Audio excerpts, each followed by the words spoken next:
நதி வெள்ளம் காய்ந்து விட்டால் நதி செய்த குற்றம் இல்லை, விதி செய்த குற்றம் அன்றி வேற யாரம்மா?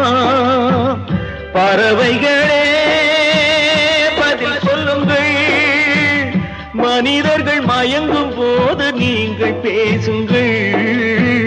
மனதுக்கு மனதை கொஞ்சம் தூது செல்லுங்கள். நல்லவர்க்கெல்லாம் சாட்சிகள் ரெண்டு, ஒன்று மனசாட்சி, ஒன்று தெய்வத்தின் சாட்சியம்மா, தெய்வத்தின் சாட்சியம்மா.